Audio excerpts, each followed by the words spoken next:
You're watching EAC News. Thank you for joining us. Thousands of people will gather in New York City, Washington, D.C., Arlington, Virginia, and Shanksville, Pennsylvania on Saturday to mark the 20th anniversary of the 9/11 attacks. Almost 3,000 people were killed when hijacked passenger jets were flown into New York's Twin Towers and the Pentagon. A third was brought down in a field in Pennsylvania by its passengers. Its intended target had been Capitol Hill. It was almost 90 minutes of terror that has changed the world we live in. Tuesday, the 11th of September, 2001. The North Tower of New York's World Trade Center already ablaze in what most people thought had been a terrible accident. American Airlines Flight 11 had flown into it at 8:46 in the morning local time. All thoughts of an accident evaporated at 9:03 a.m. when the South Tower was hit by United Airlines Flight 175.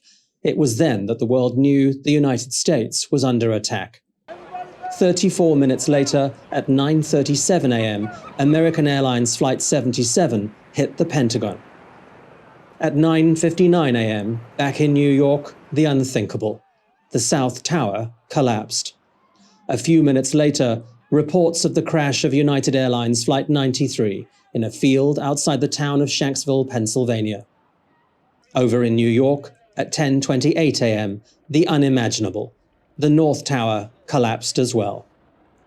It was then that everyone watching knew the world had changed. A subsequent investigation revealed that United Flight 93 had been downed by passengers on hearing the hijackers' intended target had been the U.S. Capitol. Those in the plane all knew what had happened in New York and Virginia. Osama bin Laden, the leader of the al-Qaeda network, was quick to claim responsibility. He was being harbored in Afghanistan by the Taliban. While the FBI launched its investigation into what would become called a spectacular failure of imagination on the part of U.S. security agencies, the White House of George W. Bush launched its war on terror. A US-led coalition stormed into Afghanistan with the phrase collateral damage quickly entering everyday English. Thousands of men, women, and children killed, all in the relentless pursuit of one man. But just 3 months later, the then US president made this statement. Thanks to our military and our allies and the brave fighters of Afghanistan, the Taliban regime is coming to an end.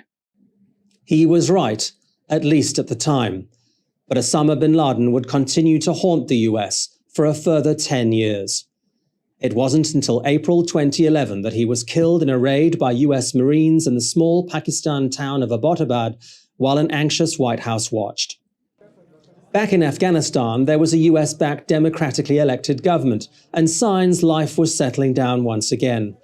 But thousands of foreign troops were keeping the peace. Questions started to be asked about just how much longer they'd need to be there.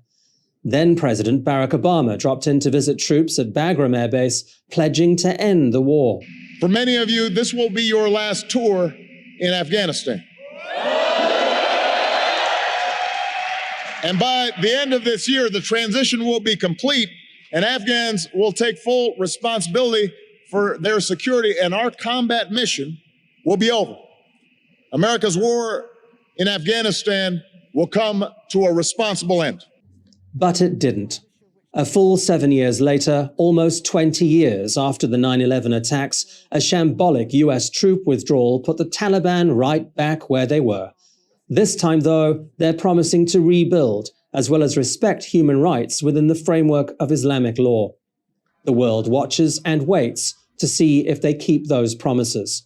While 20 years of war effectively achieved very little, the 9/11 attacks did indeed change the world, with a rise in terror groups and a shift in the global balance of power. But most fundamentally, it changed the way we travel. Airports have since adopted their own new normal, with pre-flight screening and seemingly never-ending security checks, with passengers needing to remove belts and shoes, wristwatches, and mobile phones. 20 years on, we all still remember where we were the moment we heard about what was happening in New York that September morning. It is a day the world will simply never forget.